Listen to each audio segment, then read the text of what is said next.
And we are live. Andrew, thank you for showing up on the show and coming through. Really appreciate it.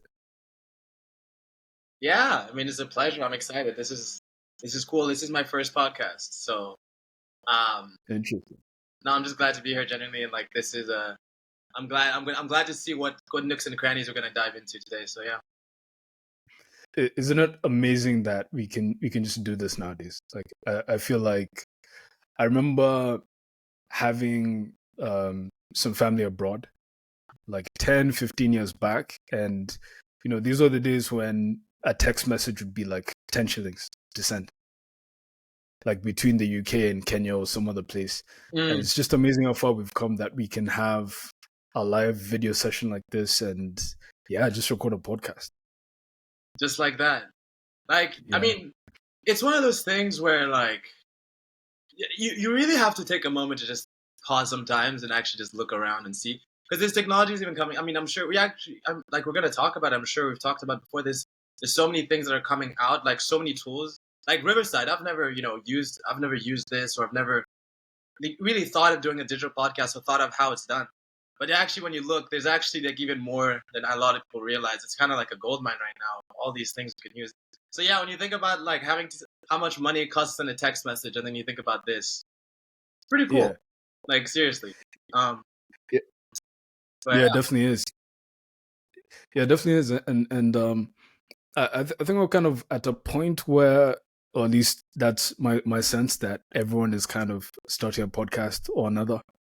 Um, and when I was telling people that I'm starting this, I think there was this kind of sense of like, hey, like everyone and their grandmother has a podcast. But I mean, for me personally, I just think it's worth it for the sake of just, I think everyone should be able to have their own voice and share their own thoughts. I think we all have stuff to bring to the table. So this was definitely one of the reasons why I wanted to have you on. You've had a pretty interesting background and upbringing on top of some of the interesting stuff that you're doing now. And I just wanted to know, because you mentioned quite a number of countries that you grew up in. What countries are those? And yeah, what was that? What was that like? Do you remember your first time being on a plane, moving somewhere else? wow, well, two things before I dive into that question. To touch on the podcast thing, I remember someone saying, and this applies to art, books, whatever you do, like almost everything has been done before, but it hasn't been done by you. Mm. You know what I mean? And I think that matters. So, uh, but in terms of like where I've been, do I remember the first time I've been on the plane? No, because like I remember my mom telling me, "Oh, by the way, you've been to South Africa, right?" And I was like, "I don't remember ever going to South Africa. What are you talking about?" She was like, "Oh, when you were like a little baby." So I guess that might have been. I think that might have been the first time I was on a plane. My family went to South Africa. But in terms of the countries that I lived in, so I was born in Nairobi, Kenya. My family left when I was about 3 years old. So UN family. My dad's job kind of took him around the world, and so we'd travel, and so every like 2 to 3 to 5 years, depending on where we were staying, we would kind of move. So it was born in Kenya, then three I left, lived in Bangladesh for a couple of years. After Bangladesh, we moved to Ivory Coast and then lived there for 2 years. And after Ivory Coast, we went back to Kenya for like 9 months, actually, like a kind of like a hiatus, and then went back to West Africa. But this time it was Senegal. Lived there for 5 years, man. Love that place, best childhood ever. Um, Yeah. and then eventually moved to Thailand and lived in Thailand for 6 years. And that's kind of where I like finished and graduated high school. And then after that, I actually moved to Canada, and now I've moved to the US. So that's kind of how the journey has went, and there's a lot to dive into in all those countries. It's like different world each time, different story, different accent throughout my life. Because like West Africa, I spoke French every day. Um, so yeah, that's kind of the start. Do you remember trying to learn French?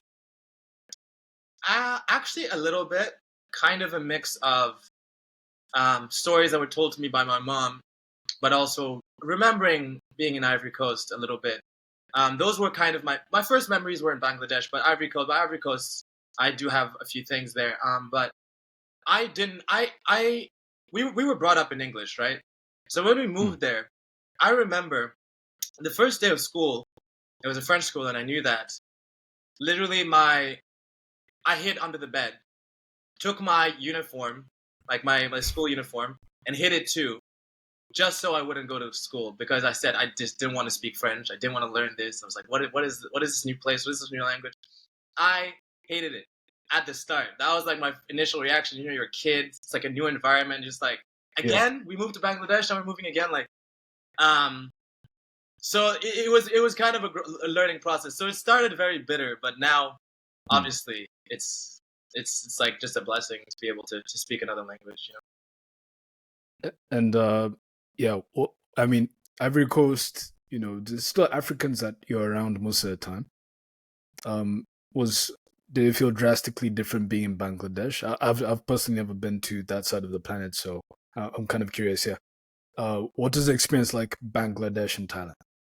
Bangladesh and Thailand. So Bangladesh, I was very very young, right? Maybe from around 3 to 5. Um, so my memories may be a bit hazy, but I do remember. Um, it was interesting because I can't really paint Bangladesh in a proper picture because it's just a subjective point of view from a child's eyes. You know, that's what I remember. But I do remember like playing football with my brother in like the field, and you know we were foreigners. So there had people had a curiosity as to who we were and where we were from, and also we were black, right? So I remember like playing in the field, and in like our in our garden. I remember there would literally be like 10 people sitting on the wall watching us play, just kicking the ball around and cheering us Interesting. on as little as kids. And it was just like that's what I remember from Bangladesh. Hmm. Very minimal. Thailand was like now the opposite. You know, I was like that was my coming of age. That was from 13 to 19 where I kind of figured out who I was as a person. You know, went from a child to an adult.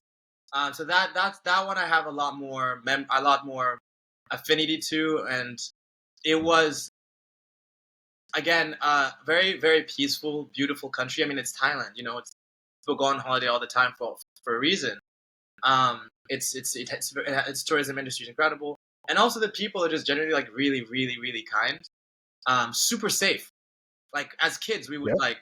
we would be able to just walk around the streets of Bangkok, you know, late at night, and no one would have to worry about our safety because we would be able to get home without any issues. And but I never learned Thai, so that's the one thing I Hmm. regret about Thailand. But otherwise, yeah, that's a little bit of a taste of what it was. I see. And so having to move around that much as a kid, I'm pretty sure it must have felt a bit disorienting. Do you feel like over time you've gotten better at like moving to new places and adapting, or yeah, what's your experience like whenever you have to move to a new place now? Yeah, that's really an interesting question. My answer is always like pros and cons. The grass is always greener because I think it's important to recognize that in a lot of ways, more than one way, it's a privilege to be able to travel and see the world. You know, it opens your minds to new perspectives, new cultures, new ways of living, and that's something that becomes a part of you, and it's an opportunity to like learn. Um, so that's the beautiful thing, and the beautiful thing about that as well is that you then make friends all over the world. You have communities of people all over the world that you can always like connect to and go back to and revisit, and I think that's a very cool thing. Um, but then you also always kind of like wonder, oh, what if I just lived in like one place, you know, and just had the peace of Mm. mind of having. So, for example, disorienting, right? Mm. I'm from Kenya, but I've never really lived in Kenya. So, speaking of disorienting, that's definitely I think the most disorienting aspect of it. Um, like I don't speak Swahili, unfortunately, even though I really, really want to like put the effort to learn it. Mm. Um, and so that's kind of like the sense of like cultural uh like kind of the sense of like a cultural misfit. Like you fit in everywhere, but you don't fit in Yeah. everywhere anywhere at all at the same time. So at first I hated it, like the French story when I was in Ivory Coast, and then I kind of grew to love it, and it teaches you how to adapt. You said it, and it kind of turns Mm. into a superpower. I always say like I genuinely believe that you can place me in almost, you know, given that it's safe in almost like any country, and I'll be able to like, you know, assimilate, learn about the culture, and enjoy it because that's kind of what my life has always been. I see. Yeah. on the point of feeling like a bit of a cultural misfit, I can definitely identify with that myself. So when I was younger, we moved to the UK, moved to Germany, and then moved to the UK, and then I think I ended up coming back to Kenya when I was around like 6. And as a consequence, so first of all, the transition. So this was going from the UK in like Reading to within a 24-hour span. I was in Nairobi, Mm-hmm. and then maybe like a month or two later, I'm finding myself in Nanyuki, like up country, like Yeah. proper up country, Uh-huh. on a farm. And yeah, within the span of 2 months, like life had completely done a 360. And I remember at that time I had, a full British accent. And in the community that I was staying in, this time I was staying with my grandmother. Um, in that village, like people mostly spoke Kikuyu, and that was it. Mm-hmm. Kikuyu, maybe Swahili there, here and there. And then maybe a few community members would be able to speak English. Mm-hmm. But yeah, just that adjustment trying to fit in, it's such a pain when everyone is interacting with you and they're like, something is different about this person. Mm-hmm. I even feel it sometimes when I go back home to Nanyuki now, I'll interact with people and they're like, where are you from? And it's almost like they can just tell straight off the bat. Mm-hmm. Yeah. They can just tell. Like, I get the same exact thing. Like, I almost try to hide it sometimes, but it's like they can. Sometimes people just see. It's my mom always says this. Because me and my mom are very close, so I always reference her because we always have these conversations. We could probably have our own podcast. How much we talk about all these things. Yeah. But like, it's like they can almost tell by the way you walk. They can like this guy. This guy's not from here, even though you are. And then when you speak Exactly. and you say no, like especially like okay, it's like if you speak Swahili, at least I feel like I don't know if you do. I do. You do, so that gives you kind of like a little bit of an edge there, but I don't. So as soon as I open my mouth, they're like, "This guy's American," you I know. see. Yeah. Um. Yeah, but even the process of, so even though I do speak Swahili, one thing I've been told now is that my Swahili has an accent. Mm, I've been told my Swahili has an accent, so it's almost like it doesn't help because at the end of the day they're just like, okay, this guy's not from here. mm-hmm. But I mean, in terms of like cultural fit and all that stuff, yeah, I mean, learning Swahili was a very painful process. I have to admit, it really was, because even when I was in class, it was like the kids had either grown up speaking the language, and then over time, when they're in a classroom setting, it's a bit more comfortable. But when people know that you don't speak the language and you're like really starting from scratch and everyone's like a couple years ahead, Mm-hmm. like kids are not nice, man. Like you make a mistake. I remember one time I said, and I think in my memory I got it correct, but I think they were just so used to me making mistakes that they misheard me. Mm-hmm. But there's this, you say, if you want to say like the tree fell, you say mti umeanguka. Mm-hmm. But I said, they thought I said mti ameanguka, which personifies the tree. Oh. Yeah. And so, and it was just huge laughter. And I still remember that till this day. So, I mean, learning Swahili was still a bit of a process for me, but yeah, I can definitely understand that feeling of not like being at home even amongst your own people. Mm. Yeah. Um. That's actually the biggest thing. Moving to a different country to me is easier in some ways than than being at home. Not in a bad way, but in a way of like being at home. Like I feel like I actually have so much to learn. So it's kind of challenging because it's your heritage. You have to learn. Like I want to know my country. I want to know my people. I want to know my language. Like so to me, it's like when I'm in another country, at least I don't feel like a sense of like, oh, I have to adopt all of their cultural norms or like fully assimilate. I can just be myself. But when I'm home, I feel like a sense of responsibility to do that.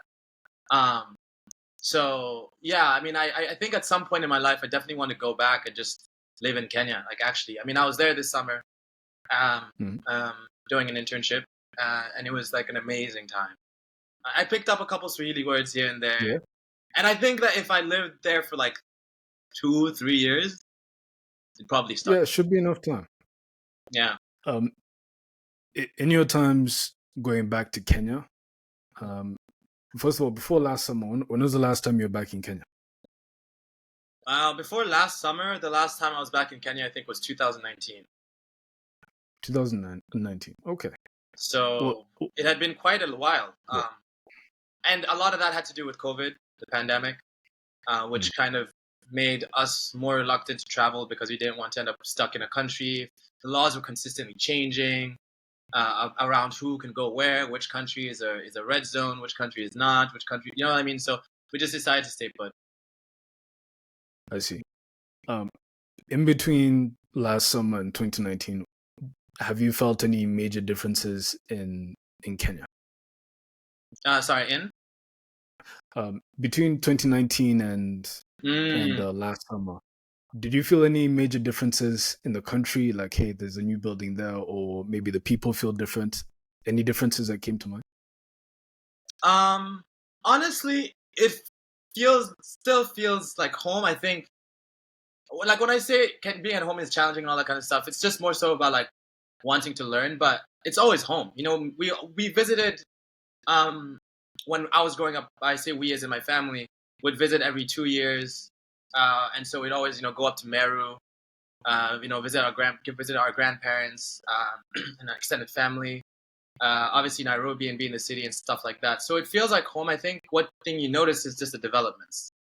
I think it's kind of interesting how fast things happen. Like the highway, for example, Yeah. the Nairobi Expressway being built, and how that completely changed. Like my dad stays in Kitengela now, where we have a place in Kitengela, and like now going from Kitengela to Nairobi is just so much easier Mm. than what it was before, which you had to take some traffic heavy roads. But apart from that, no, there's just it's just developing.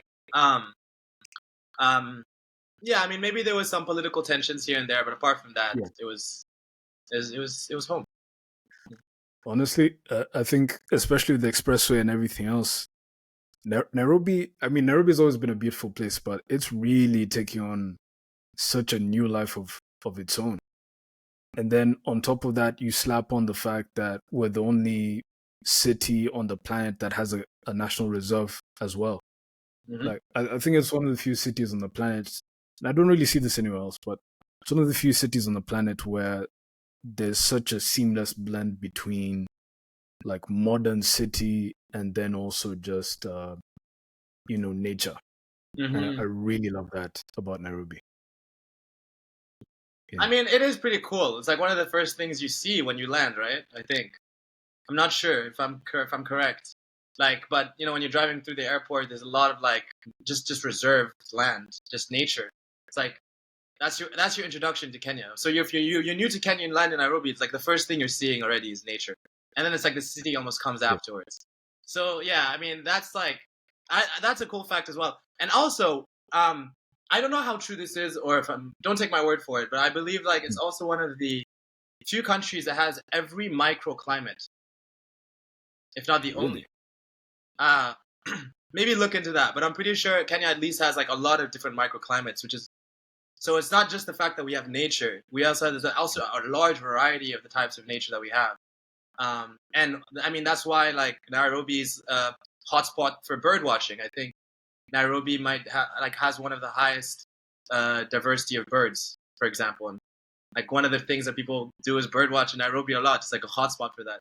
Like Interesting. yeah, I mean, like how cool is that, man? Like Yeah. Super cool.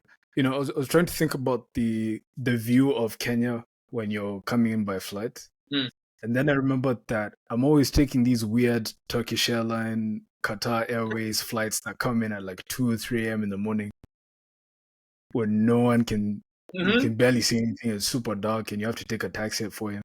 So I don't think I've ever really taken a flight where you can see everything. I don't have an image in my head of the view of Nairobi as you're coming in. Now that I'm thinking about it. Yeah. But yeah. anyway, Oh, sorry, go on. no, go ahead, please. No, I was just gonna say. I mean, that's interesting, but that's always something like that's one of my favorite things to do. I mean, I think it's probably everyone's favorite thing to do, like sit by the window seat and look out and like see as you land. And especially when it's a new place. It almost feels like it's like a. I see myself as like an explorer, almost like an adventurer, just by virtue of how life has been, and it's like entering like a new world, almost like it's when you're in like when you're playing like GTA or like a game, Yeah. and it's like a new map's unlocked. When you land and you just see this thing. So yeah, but yeah, it's cool. But yeah, what else? What else? Speaking of GTA, I haven't played GTA in a while. Uh-huh. I think, realistically speaking, last time I touched GTA was probably PS2 and San Andreas. Yeah, mine was probably. I mean, I've played or touched GTA, but not properly played it since like probably the PS3 as well. Um, but the running joke that GTA 6 is never gonna come out. How long has it been? I don't know, but it's been a long time, and they've been like, I think there's been leaks, or there's been like announcements, and then they push it back. It's one of those. It's one of those sagas where it just never ends, and everyone's like, "Just give us the game, please." But no, I'm a huge gamer at heart as well. So growing up, I would honestly, it would be school, video games, sports, school, video games, soccer. Like, but when I say video games, that's literally kind of all I did for like a period of my life. So I think that's something I'm always gonna like appreciate, and that's why I like streaming and streamers. Like, I go on Twitch a lot, and sometimes I'll just like, what do I do when I relax and stuff like that. Sometimes I'll just put like a Twitch stream on and just like tap into like the gaming community and just watch and be like, oh, I wonder what games are out, like how do they look these days, how do they feel? Because there's always like, I think my heart is still kind of in that world and then in that space. I see. What genre of gaming was your favorite? One of my favorite games is Kingdom Hearts. I don't know if you know it, Kingdom Hearts. but it was I've heard of it. What's the right term? I mean, it was an adventure game. And it was it's this Disney game with Disney partnered with Square Enix, and they made this game where it's like you're playing with all Disney characters, and you're this character called Sora, and you get to explore different worlds. So it's almost like there's a connection there with like, I see. like my life and the games that I like. I mean, a lot of games are like that, but like you literally go to like to like, so for example, you go to like the Little Mermaid world, or you go to like the Lion King world, or you go to like all these things. So I loved games like that, good adventure games, but obviously, FIFA with the boys, the basics, 2K, of course, or if I'm being honest with you, the answer I was looking for is FIFA. Yeah, oh, of course, bro. Are you kidding? I was looking for FIFA. We'd play FIFA all the time, like, and my friends were also pretty. My friends are also pretty good at it. There was this one guy we could never beat. And I remember this one night, I spent a whole night trying to beat this guy. And I think I won twice, and he beat me like 21 times, but I kept going. Yeah, it was bad, bro. But like usually I was pretty good. I still am pretty good, but I'm just saying that like it was fiercely competitive, I see. Yeah. But go on. But not the type of info you'd let any employers know that, hey, this guy. Hey, it's practice, man. It's practice, all right? That shows perseverance, resilience. But yeah. I have one of my closest friends, like we've been playing FIFA with each other for a decade plus, and he says things like that, like, oh yeah, it shows how resilient I am, and other bullshit that I'm not really trying to listen to.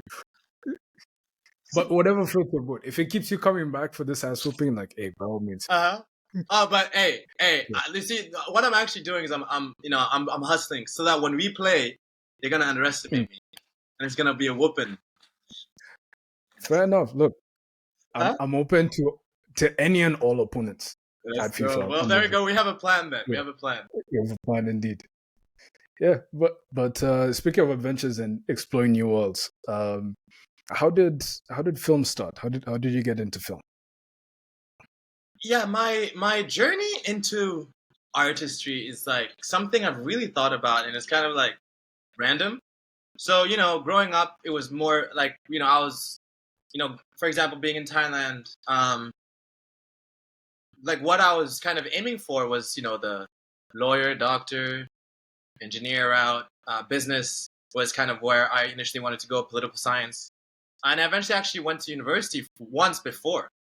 And the first time I went to university was in Vancouver. I went to UBC, University of British Columbia. And what I was actually studying there was like, I wanted to study political science and I shifted to human geography. But the thing is, I didn't know what I wanted to do. My heart was not in it. And I knew deep down, like, I love, for example, something I always loved was music. Like, I'm just like obsessively, consistently making playlists, keeping up with the news, doing all that kind of stuff. And trust me, this is going somewhere. But basically, I think in my heart, I always knew that, okay, I'm an artist, but I don't think I was brave enough to actually become one yet. And it took me a while of trying different things that until at a point I was like, okay, this is not it. And how it happened is actually, there's this guy, and I'll always thank him for it, who was like a DJ in Vancouver. And I don't really know how it fully happened. I remember meeting him at a show actually. And we just like hit it off. And I was like, and I think we had conversations about music and kind of stuff. And I was like, oh, I kind of want to DJ. And he was like, okay, well, at some point, I think he was like, okay, I'll teach you. But he actually like meant it. You know, sometimes people say that and they don't mean it. Like he was like, he meant it. Yeah. And so this guy would come and pick me up from my house, like every like once a week. I think it was on Tuesdays. Like he would come at like 5 or 6. He'd pick me up, take me to this club where he'd perform every night, which is like a pretty like nice and big club in Vancouver. I'd go below. He'd teach me how to DJ for like an hour or two, and then he'd go and perform. So then I learned how to DJ, and so at some point he even came up to me. He messaged me and I was like, "I think you're ready." He got me a show, and when I say a show, I mean like just like a DJ gig. And I think it was like 400 people, maybe 300 people, like at a venue, and like I'd never DJed in front of anyone in my life before. But he was just like, you're doing it. And I think in some weird way, I was confident, but in a way it was confident because I didn't really know what I was getting into. And then I got there and you see all these people and you're like, okay, well, now I can't back down because I'm about to be up there. And so I DJed and it was this amazing night that I had. And I was like, huh, maybe there is an artist in me. And so this eventually awoke something in me. And then I realized, okay, what do I actually want to do? Is it music, DJing? No. And I thought, not really. So I eventually figured out that the next best thing was filmmaking. Because film has audio, visuals, it's still creative, storytelling, and it's something that maybe can allow me like maybe better job opportunities and stuff like that. And so I eventually left Vancouver, applied to a community college, did 2 years, made like a short film by myself with like all this like with like barely anything. Then applied to the school I'm in now, which is called Mason Grove School of the Arts. Got accepted. Got a scholarship, which helped finance it, and now I'm here. And I've been here for the last 3 years, where I'm developing my skills, working on short films, getting gigs, and that's how I became an artist. So it started from this little thing that kind of awoke something in me, and now I'm all of a sudden actually doing something that I love, and it's kind of interesting. Man, it's such a blessing to have a guy like that who would actually take his time to show you the ropes. Like, I don't know how many people get that opportunity to have someone like that in your life, but when you do, it's just so amazing to have someone actually take the time to do that, because it's a commitment to teach someone something. And the fact that he was coming up, someone I wouldn't forget. And I've told him, I even told him, I was like, you're literally the reason why I became an artist, because you kind of showed me like I could do it. So yeah, blessing, man. There's good people out there. Yeah, there's good people out there for sure. I think especially the DJing skills, I think you'd fit right into Berlin. I feel like I'm the only person who hasn't picked up DJing yet, honestly. Yeah. Because we went to uni in Bremen, and then now we came over to Berlin. A lot of people from my uni came over to Berlin, and it doesn't take long. It usually takes like 6 months to a year, and before you know it, you see on the IG bio, you know, that people put like producer, telecaster, cashier, all that stuff. You see DJ. You give people enough time in Berlin, DJ typically pops up in the bio. Here's the funny thing, my friend. Guess where he lives now?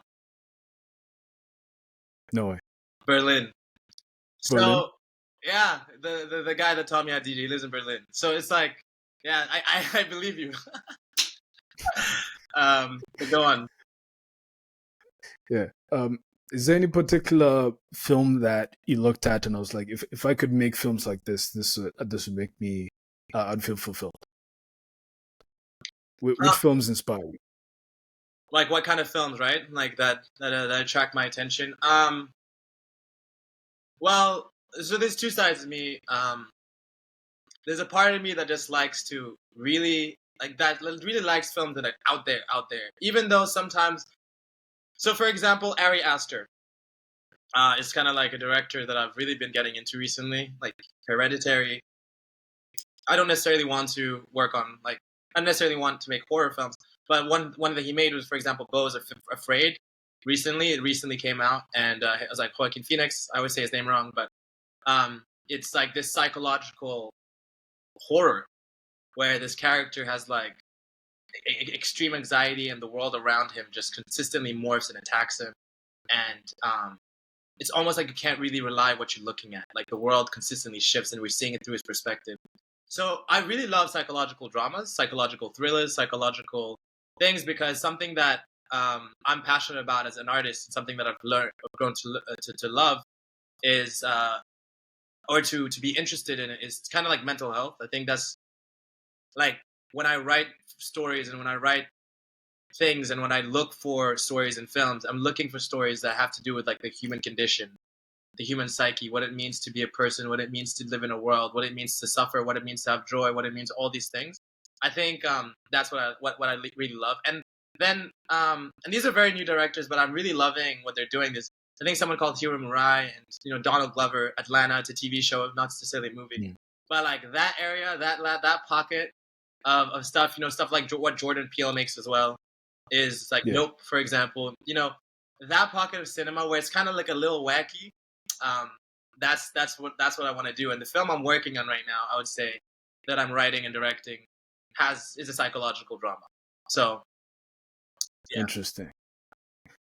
Um, Speaking of psychological dramas and Nope, for example, um, one thing that I've really come to appreciate about Jordan Peele, especially as a director, is how he's able to make something into a thriller or a horror without necessarily having to rely on grotesque creatures and overly um, effectual movies and stuff like that in order to get the fear across.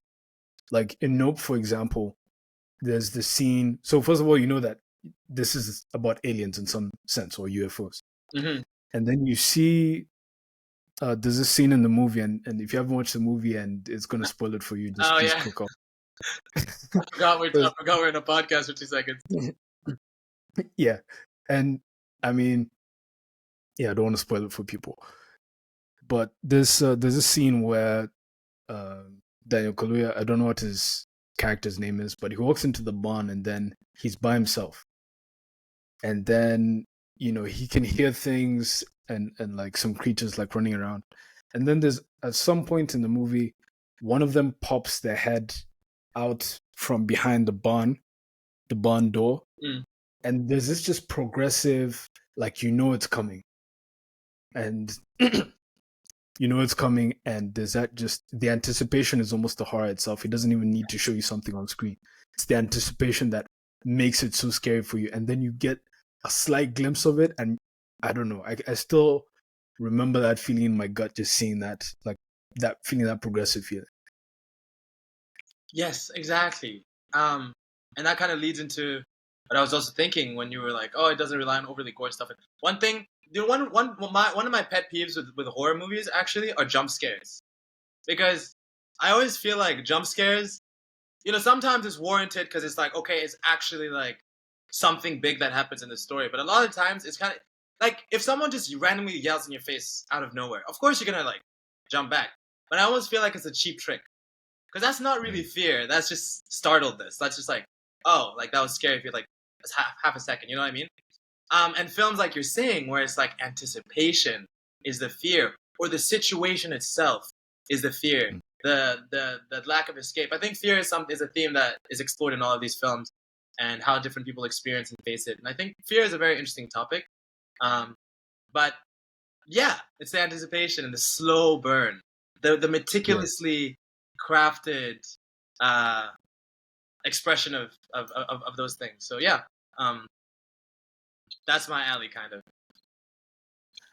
And what is the experience of your first film like? I really like exploring this with filmmakers, because films are there's really no way to not involve other people. There's so many skills involved in making a film, and I think it takes a great deal of confidence to be able to make one. So do you remember making your first film? And yeah, can you tell us about your first film, maybe? I think it's interesting because have you ever, I'm sure you've heard of the what's it called, the taste gap, I think it's called, or the skill gap, Taste gap. like where Skill gap. what you like and where you are, like the like, like for example, you watch a movie that you like and you're like, that's where I want to be, but you're like here, and so your taste is better than your skill, if that makes sense. I see. Um, Yeah, it does. so like, it's like I almost consistently told myself like, oh, I haven't made a film yet because it's not at the level that I wanted it to be. That was before. And I feel like right now I'm almost making the first film that I feel is like expressing my full talents. But that's just a way of deflecting. The real first film that I made was for my application to come to Rutgers University. And I remember I had a friend. It's called Michael, and he also went when I was going to like Essex County College. So I was in this community college at the time, like just doing some core courses and stuff like that. While I did this, and we just like kind of drove around like Newark with like my DSLR camera that's somewhere in this room. I think we used our phones as microphones. We went to like a train station, like a railway, to shoot there, and it was just kind of this like dystopian film about a guy where the world is being hidden from him, almost like almost like the Truman Show kind of thing.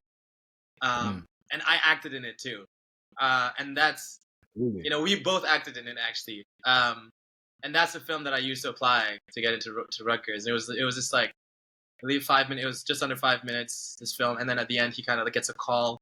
This character gets a call and is kind of told that that that there's a world out there for him to explore. So that was my first film. Very, very like guerrilla, on the ground, no lights, just raw, just natural light. Yeah. And what was your creative process for that particular film?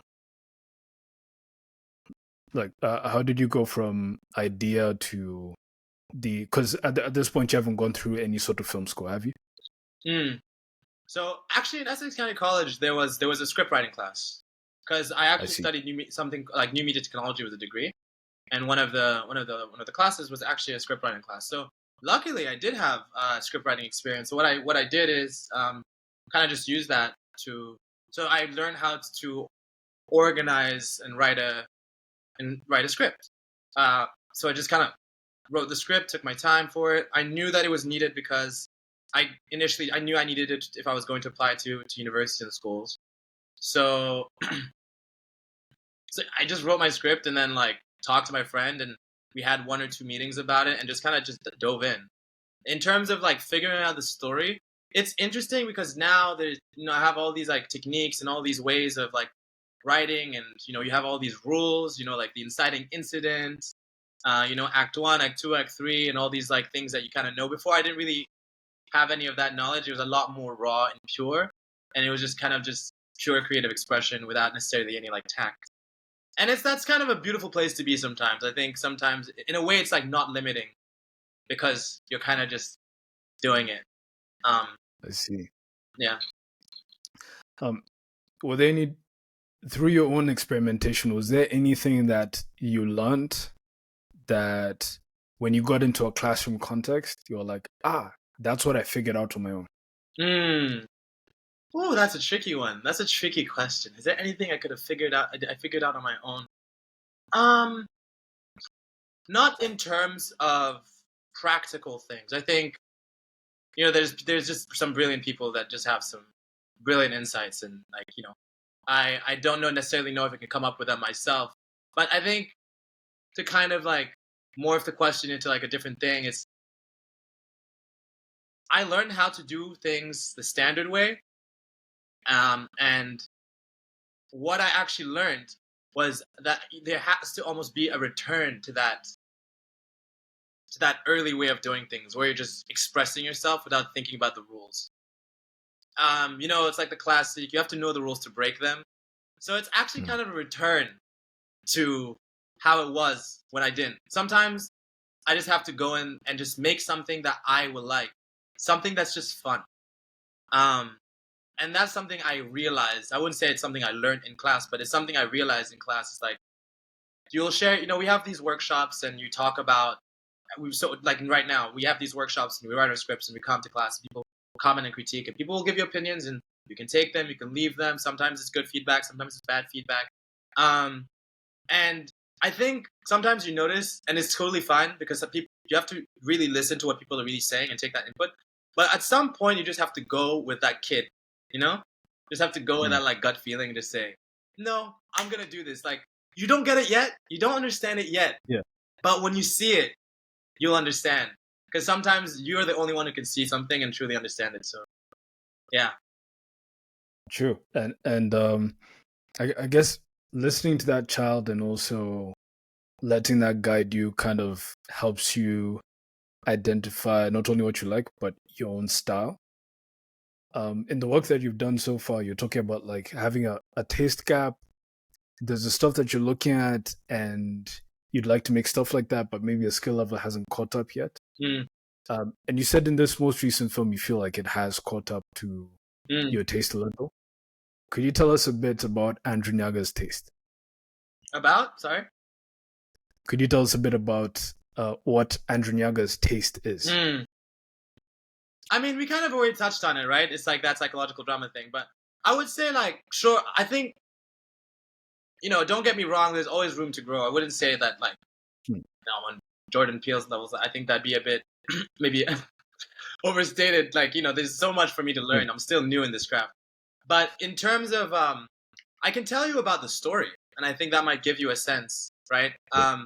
Or, And maybe let me rephrase the question mm, because yeah. So the things that inspire you, but I'm kind of curious, like um, in terms of the way that you shoot films, ah, like how is there anything that you've noticed across the projects that you've worked on? Like this is how I shoot a movie. This is how I like to shoot it. mm, Yeah. So that's what I mean by style. totally get it. Yeah. So I mean, so I just told you about the story about how like we just had like a phone that we used for the microphone, and we just had a DSLR camera and no lights and all that kind of stuff. Now now when shooting films, I'm also very passionate about like is DPing, being a director of photography. That's actually kind of like where my heart is and where what I'm best at. Um, so naturally speaking, I would say like lighting is everything. I think that's something that took me a while because to really like learn and understand. For me, everything is about lighting. Literally, film is drawing with light. It's literally light that goes into a sensor, and it's literally like drawing onto an empty canvas, right? And you get to pick and point and shoot at what you want. So if you don't understand light, you don't understand film in a way because it's Mm. everything. Obviously, story is king, because the story is what matters. But in terms of like crafting it and shooting it and all that kind of stuff, lighting is everything. So I think creating lighting maps, making sure that and color too is very important. So I think these are the types of things as a DP, as a director, that I kind of grew to learn are important because they're very easy to disregard when you're first starting out. And it's okay because sometimes, like I said, story is all that matters. But like for example, if you're shooting like a guerrilla documentary and you're just going and running gun shooting, but like I'm very meticulous with how I want to light my stuff. And so you set up, you'll set up diffusion sheets, you'll set up negative fill, you'll set up C stands, you'll set up, and I think camera movement is also something I've learned is extremely important. Like intentional camera movement and developing like an actual cinematic language that where the camera is almost like a character, right? And it's not just randomly pointing at things just because something's happening there, so I'm going to point there. It's like, why is it pointing at that thing? How is that thing framed? Is it small in the frame? Is it big in the frame? Does it look intimidating? Does it look scared? Does it look happy? You know what I mean? All these things. Is it dark? Are the colors cool? Are they warm? And I think crafting that cinematic language and really taking the time to do that, I think is something that I'm extremely passionate about. You know, I don't know if you've used Shot Deck, for example. You just go on, it's a website, right? And for anyone that doesn't know, it's a website where you kind of go and you have this subscription and you find stills from different movies. You look at the stills and they give you inspiration and you borrow from them and make them your own. So yeah, it's kind of just like getting references and then making them your own, and crafting a film with light and very intentional. Let's see. You know, when you tell me all these things, there's so many variables to manage. It amazes me that were able to put films together. It really does. So many variables to manage. I've been learning about lighting myself, and I have this friend who's a photographer, and he used to tell me, especially when I was thinking about starting this and just doing video work in general, I asked him, like, what's the next best thing to upgrade if I'm looking to like really make this feel professional? And he was just like, lighting. And when he said that to me, it really didn't sink at all. It was like, okay, just like lights. So what? Like, you know, for me, I was always thinking camera, like get the FX3 or like get the FX6 or you know, Blackmagic. And the moment I got like a proper softbox, instantly changed. Huge jump, instantly changed, and it's for honestly a fraction of what a camera upgrade would have costed. And honestly, yeah, I think even upgrading camera and still not having like the lighting in check probably wouldn't have been as big of a shift as just focusing on lighting. When for you was there a moment when it clicked for you how important this is, or was there like a lesson in class that really made the idea of how important lighting is stick? I think so. A lot of the professors in our program are actually active, you know, in the industry. And there's a cinematography professor.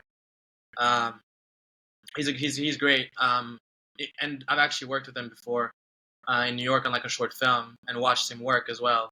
Like I was in like his assistant camera on set.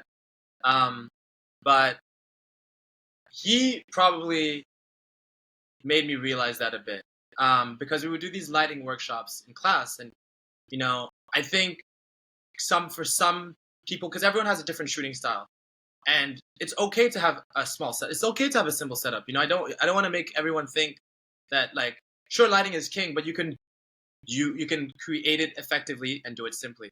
But I remember him like putting up all these like, you know, airy lights and all this kind of stuff just to light like, you know, just to write like a medium close up. You know what I mean? Like, you know, there's like a backlight. You know, you got the key light, the fill light, and all this kind of stuff. And I think watching him do those things over and over again in class and seeing how the lighting turned out almost demystified this idea that lighting is super hard. I think there was maybe an idea that I had before where it was like, yeah, but then you have to carry all these lights, and you have to like place them, and it takes time. Is it really worth it? Like, you know, like we can just shoot, right? You know, we can just jump into it and it'll be fine, right? Like, come on, this place looks pretty enough. The actors look great, like, but no, I think he really that really clicked when I started to see the difference. And then it was just a matter of experimenting, and I think I just eventually realized like the projects that I did not light versus the projects that I did light were like night and day. And I was like, okay, this is something you cannot ignore anymore. What's the most fun part for you about making a film? So for example, shooting my film, I always get excited after a perfect take. There's just this moment, this like lightning in a bottle moment that you get when you roll, and what started off as this idea in your head that you wrote in like a dark room by yourself thinking, man, I have writer's block, and eventually crafting it into something real, and eventually getting crew and talent, seeing that materialize almost exactly as you envisioned it, that is a very special feeling. And I like live for that. Just that moment where it's like, wow, it's real. But I would also say people, man, like you, it's such. I know it's like almost cliche, but it's true. Like just being able to work with other creatives and like learning from them. You learn from the people that you work with. Every different set, every different film you work on, there's something new that you pick up. Whether it's like a piece of equipment that someone uses you never use, or whether it's like a little detail that someone tells you about and you remember it, then apply it to the next film. But also just like the social nature of filmmaking, I think is my favorite part of it for sure, hands down. Because to me, it's like, and that's why like I could genuinely work for 16 hours straight on a film, and to me, it's like I was at a birthday party. Like Interesting. I'm just Yeah. having fun, genuinely speaking. Like it's work. You have to rest eventually. You do get tired. It is stressful sometimes, a lot of the time, but it's just fun. And I almost feel like it's like I am lucky to actually get to do that and to pursue that and to experience that. So yeah. I see. So being around people, the social nature of it, being able to get great takes. Mm-hmm. Is there any particular take that is still one you really remember till this day? There's so much. There's so much. But there is one, and but this is all more recent. So I would say like the amount that I've grown in the past year, and if you haven't grown in a year, like maybe you needed to just take a break and stagnate. But like I do think that you need to look back to last year and see a difference. If you don't look at your past work and see a difference, then like you haven't grown. So like the difference is night and day. So like when I look at my older work, I'm like, okay, it's decent. Last year, okay, it was cool. I was learning and stuff like that. But I'm like, yeah, but it wasn't it. But this year, there's been so much magic that's been happening on sets, man. Whether it's like other people's sets that I'm DPing or my own. And one moment, and I'm gonna say this without trying to ruin my film, in case anyone out there sees it one day. But there is a moment where this character,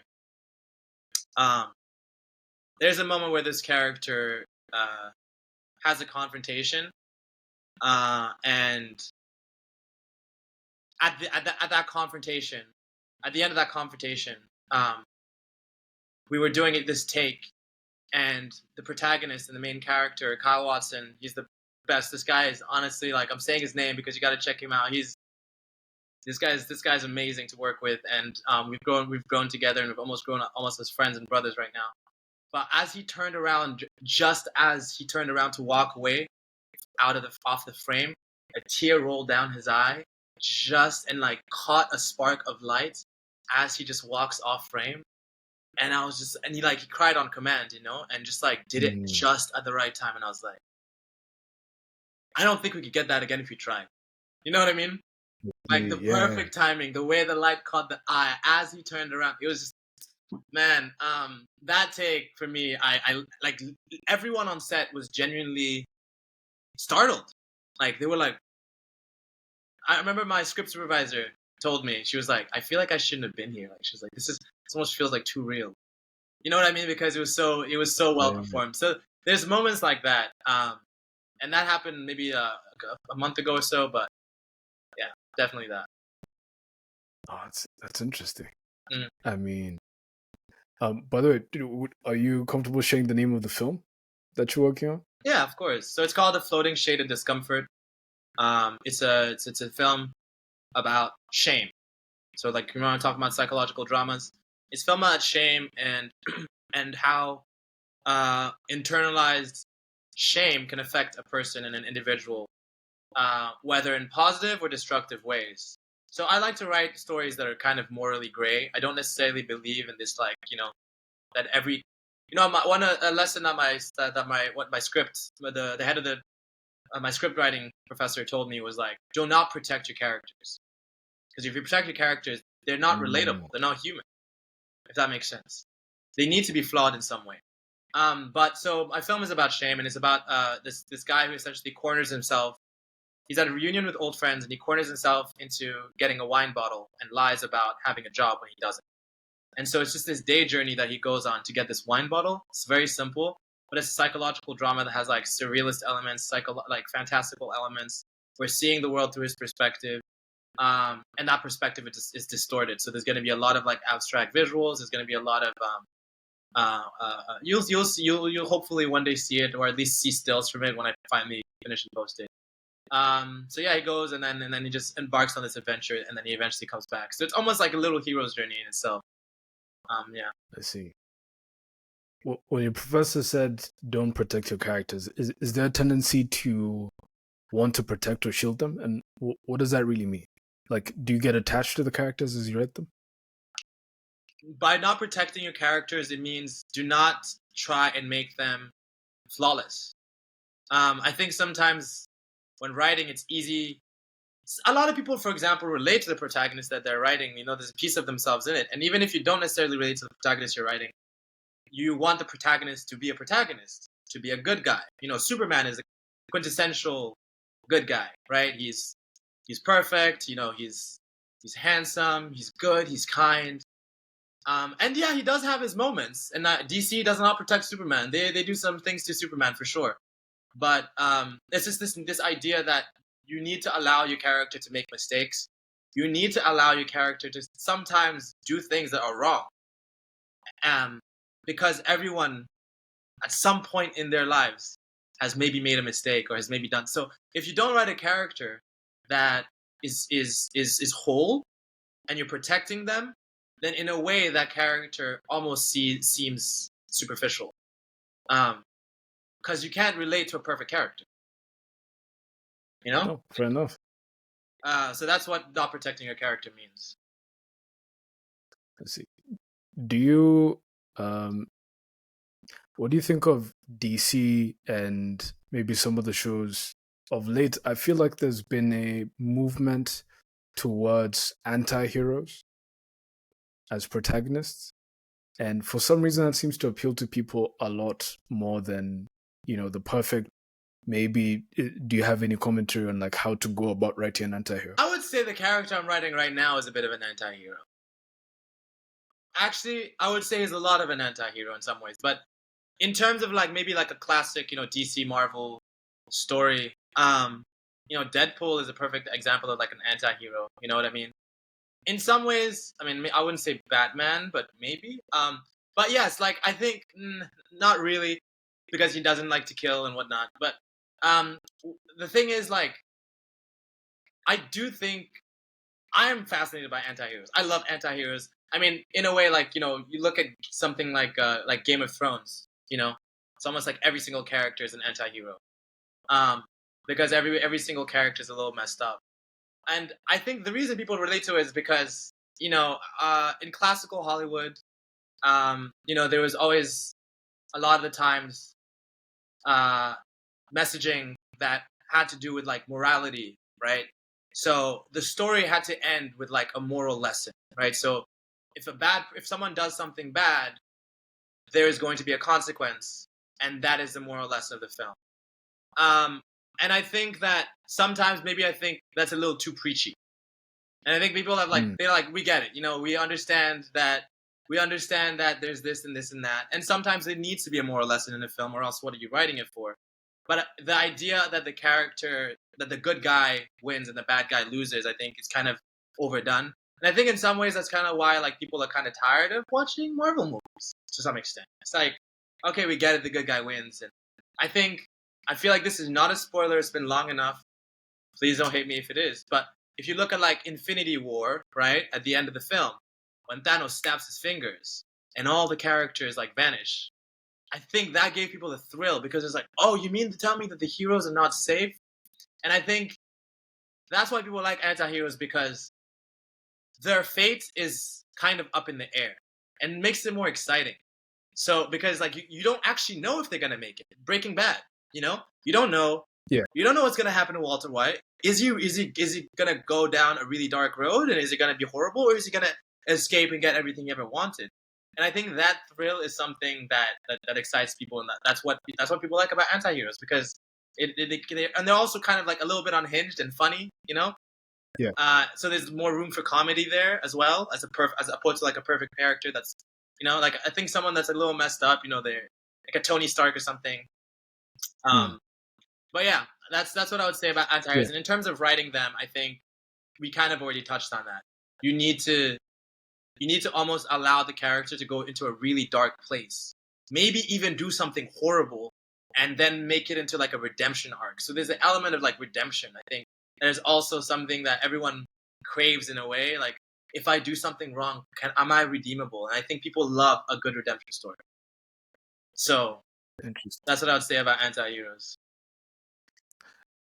I mean, I didn't even really thought about the dynamics of the reason why we got so tired of a lot of traditional Hollywood, but the same story we're seeing of like, good guy wins in the end, bad guy pays for it.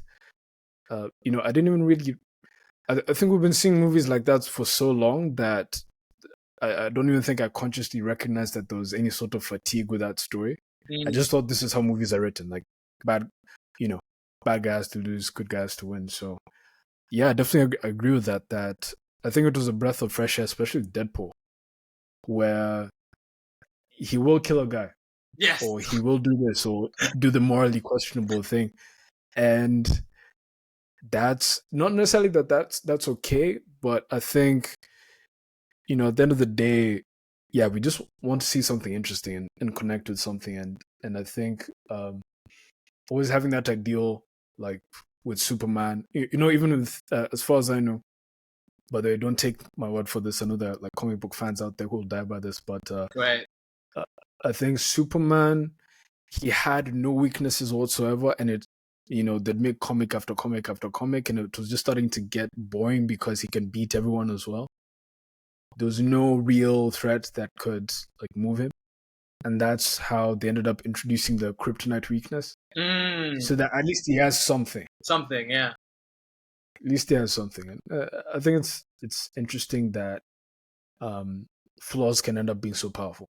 They can be powerful, and again, they're relatable, because I think also when there's, because they're anti-heroes that, so in some way they can still be a lesson. There can still be a message with anti-heroes, because sometimes they don't win, and so it's actually like Scarface. You know what I mean? I feel like, again, this is not a spoiler. It's been long enough, but like, she dies at the end, right? I hope no one gets annoyed at that if you haven't seen Scarface. I believe, but like, it's like it's sometimes the moral lesson is the fact that what'd you call it? That you can't get away with everything. Yeah. Or sometimes the moral lesson is not to idealize or not to idolize this character. Like maybe they're a hero of the story. It is their story, but you're not supposed to actually relate and idolize them. And I think that is also just a different angle. It's kind of like Joker, for example, right? That came out recently, or just the Joker as a character in general. The reason he's such a beloved character, or in that movie, the reason it was such a good film is because like you're actually seeing the film from the villain's perspective. You're not supposed to relate to this person. Mm-hmm. What this exactly. but it's just a fresh take. And I think that's why that's just why it's just more interesting. And I think you can have more varied stories and more varied characters if you actually think of the fact that, okay, how varied, like, yeah, let's make the bad guy the protagonist, and see what we make of the film. See what it's like. You know what I mean? Yeah. 100%. Yeah. So I hope I didn't ruin Scarface for anyone. I apologize. I really apologize if I did. I'll be honest with you. There's some movies I haven't seen yet that I'm afraid to say publicly that I haven't seen this movie. Right. Yeah, it's just like there's certain movies you can't say you haven't seen. And I'll just be open and honest. I haven't seen Scarface yet. I will go see it. That's you see, everyone gives me that same face, and I just feel like I'm on the edge of society. I ruined it for you now. I mean, there's certain movies that are so deeply ingrained in the culture that you already kind of know the ending. Right. From people talking about it. So, to be fair, I also don't feel like that's on me for not having watched it by this point. So I need to go watch that. There's also so many like pop culture references to it that like I feel like if you don't watch it, or there's some films like even if you don't watch it, you're hearing the references like say hello to my little friend. Like you've heard that one before? Have you? Exactly. You know what I mean? Everyone knows that one. Exactly. Yeah. Like so it's like little things like that. But anyways, I digress. Yeah, and also those pop culture references end up being like reused in other art. Hmm. End up being reused in other art. Can I say something about that? Actually, that's kind of interesting. Yeah, good. And again, it's like a reference from like a really random song, but it's a Jaden Smith song, and he says, uh, it's called "The Passion," and in the song he says, "I just need me a model. Reincarnation is the motto." And Mm. I remember also watching an interview where he was talking about the fact that every art form borrows from people who have made art before them. Like there is no truly original idea. I mean, sure, sometimes there is like genuinely like maybe like an actual original idea, but in many ways, it's actually an accumulation of ideas that morphs into something new. So yeah, like that is what art is, and it's references. Like honestly, pretty much art is just references. It's just about whether or not you recognize a reference or not. Half the time, it's actually just like, you know what I mean? Like Star Wars, I think was, For and sure. again, if you are a big fan of Star Wars and I'm wrong, tell me. But I'm pretty sure Star Wars is like inspired by Dune, and now Dune is having their Mm. movies now. But like, I never knew that Star Wars was inspired by Dune, and maybe it's not. But either way, like, there's this aspect where like, if you don't know about Dune, you're never gonna make the connection in Star Wars. But it's there though, so it's like everything Mm. is a reference essentially. For sure, and I think I see a lot of that in music also. Hmm. Like, so for me, my Spotify has also started recommending like Kanye West samples, like the original song that he took it from. Hmm. Or like sometimes it'll be J. Cole's music or like some other hip hop artists that they've sampled. And I mean, for the ones of us who are uninitiated and haven't listened to the original thing, it sounds like such a unique song. But then you go back and listen to some of these songs, and you're just like, oh wow, this thing was released in the '70s, and that sound is not being used in this song, and it sounds like a completely different thing. I think like and I could be wrong about this, so don't take my word for it, but I think like Hotline Bling, Right. right? Erica Badu sang that before. I don't know if Erica Badu took that from someone else, Mm. but yeah, like she has the exact same song, and I think it was released before Drake's. If I'm wrong about this, just like Yeah, click off or just but like like skip past the, this. the idea comes across. Like, you know what I mean? Yeah. Like essentially, it's true. It's like, and I just genuinely think like it's just a matter of whether or not you know the reference. Like, if you could know every reference in the world, which is obviously impossible, you'd probably be like, Mm. oh, you'd probably make a connection and be like, you mean to tell me that that's what that was? Like, it's everywhere. Mm, Yeah. exactly. I had a question that kind of slipped my mind, but now it's come back, and I was curious about you when you mentioned taste gap versus skill gap, and you said like you finally feel like with this latest movie, it's approached that point where it's kind of meeting in the middle. What is it that you changed or thing that you learned that has kind of bridged the gap for you? Good pre-production. um, when making a film, like you cannot ignore pre-production. Like you need to have a very clear, obviously the script is the first part. You write your script and all that kind of stuff. But so something when I first started making these like small short films, in my first 2 years here, a lot of the time, honestly, it would kind of almost be like a homework assignment. We didn't have these big projects that we were doing. We would have like 2 to 3 weeks to do it. You're given an assignment in class, you write it really quickly, and then you just kind of just run into it and shoot it. And so you don't really have time to like craft it and be delicate with every little detail. And so like when I took on my first bigger project, which was a 7-minute film and turned into a 10-minute film, um, you know, it was kind of my first experience doing genuine pre-production in which I had to get actors. So, for example, I went on Backstage, which is like a website where you can get crew and talent and all this kind of stuff. You just get a subscription, and then you post your film and your story, and you post the roles that you need and all that stuff. And then people apply, and you give all the information, and then so what I do is you get, I don't know, like 150, 250 applications. That's what I got for my film like now, and then you just sieve through them, and then you select the people, contact them, invite them for virtual interviews. You interview them, you vet them, you make sure that they're a good fit, you make sure you figure out if they're gonna have chemistry with the other characters, and then you eventually like build a team. So I think building a strong team is a huge part of pre-production, and also kind of like we touched on, building a very, very strong and intentional cinematic language that can heighten the script. And sometimes the cinematic language can take a backseat and be very naturalistic and maybe very like quiet, and other times it's flashy, but it has to be intentional. And that's probably what I would say is like something that I learned is like, and at the same time, it's because we have way more time. I've been spending way more time to work at the project. So if you have more time, you have more time for pre-production. Um, so for example, like the film I'm working on now, I started the script in the summer, wrote, finished the script around like October, November.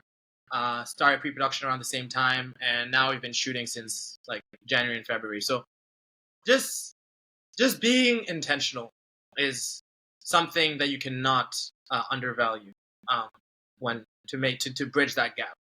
Like all these films that you see, when you watch them, sometimes you don't appreciate how much work goes into it because you're just like, oh, it's just another film. I've seen like a million of these. It's just, but like there are people behind the scenes crafting every detail. This coffee cup needs to be here. This pin needs to be in this spot in your hair. You know what I mean? This makeup has to be in this way. Like, little trinkets. Someone's designing the fit. Someone is choosing the color theory. That is why it looks amazing, and that's why they have such big teams. Films are made with huge teams of people. So it's about crafting a good team, doing good pre-production, and being intentional. And I think that is what helps you bridge that skill gap. Yeah. Interesting. Yeah. Yeah. I continue to be amazed by people who make films. Like filmmaking is such a beautiful discipline with so many technicalities to it. I've really grown to love the technical side of things. And I'm just curious, do you have any person who wants to become a filmmaker should have? So maybe let's split the question too. So first of all, do you have any dream cameras or pieces of equipment that I wish I could get this piece of equipment? And then maybe you can follow it up with the other question of like, if someone is starting out, what's a piece of equipment they should focus on? Some good information. So I guess, I don't know. I think I really want to work with like Red cameras and Arri cameras, which I haven't had the chance of working with yet. I can't exactly say which ones, like the Komodo Dragon cameras and all that kind of stuff. I think those would be like amazing. It's just that, they cost an arm and a leg. But generally speaking, what I typically work with is honestly just the like. So there's an Ursa that we have access to, the Ursa Mini, and the Blackmagic Ursa cameras, and then there's also the Blackmagic Pocket cameras, which is a great entry-level cinema camera if you want to just actually have a cinema camera but not like spend too much. The Blackmagic, and I think they're very popular right now. So if you're into filmmaking, you've probably heard of them. If you're not, you should check them out because they're a good tool to use. And they also have a very, very, very simple interface to navigate. So it's not like the settings are not very intimidating. Some cameras, like I feel like Panasonic, in the interface, so some cameras are very like intimidating. You see all these like words and numbers, and you're like, what's happening? So that's very simple. But now I'm kind of gonna go back and say something that I feel like if you're starting out, you definitely should know that gear is not everything. And I think it's very, very easy to get caught up in the like this gear rat race where you're trying to get the next best thing, and sometimes you spend money on something and you're like, I got this new gear, and then it stays in your closet for like a month and you don't even use it, or so it's like, don't be too hasty to invest in something. Sometimes look at what you have and just make something. I think if you have a phone, just take that phone, go outside and make something. Like there's a whole like wave right now, which is like shot on iPhone, where people make these like Instagram reels and it's like shot on iPhone and they color grade and so it's just like, just look at what you have first and start making something. And what you make will eventually develop into something and will open up opportunities for you to then be like, okay, fine, now can I invest in a camera that's stepped up? But right now, technology is like, and it's still speeding up. It's like video is so incredible. we have 4K on our phones. If you have a DSLR camera, like you probably have access to like some pretty high quality images. So start with what you have is what I'd probably say. And I think it's also a matter of finishing your projects. Start and finish. Doesn't matter how bad it is. Like, just take whatever you have and just make something, start and finish it. That's the important thing. Because you need to learn how to finish projects. Because when you finish something, that's the full process of actually learning what it is to make a film. And you do that over again and over again and over again and over again. And it gets easier, easier. And every time you pick up something new. And then eventually you're going to know, okay, this is what I need because I need to step up. And this is the exact piece of gear that I need. Because you'll get overwhelmed with so many suggestions that it's like, it's almost impossible to have a right answer. So just start with what you have. That's the advice. I think this would be a great place to end off. Mm-hmm. Andrew, thanks so much for taking your time. Before we end off, is there anything you'd like to plug, speak about, promote? Feel free to take it away. It's interesting because right now I am off social media, but Andrew KNY is my Instagram. I will I'm just taking a social media break because I have so many projects right now, and sometimes it's good. But Andrew KNY is my Instagram. I'll probably be back in May. Maybe by the time this is posted, I'll be back. And then just look out for the projects that I'm going to be working on. I'm going to start. The goal is for me to post content. And honestly, I do want to start making content based on like cinematography and filmmaking and all that kind of stuff. So yeah, just keep in touch. If you need something, say hi. I'm a friendly guy. Don't buy it. And yeah, that's all I'll say for now. Okay, thanks for coming on, and really appreciate the time. For sure, man. I appreciate it too. Thanks for having me. This is great. All right, take care.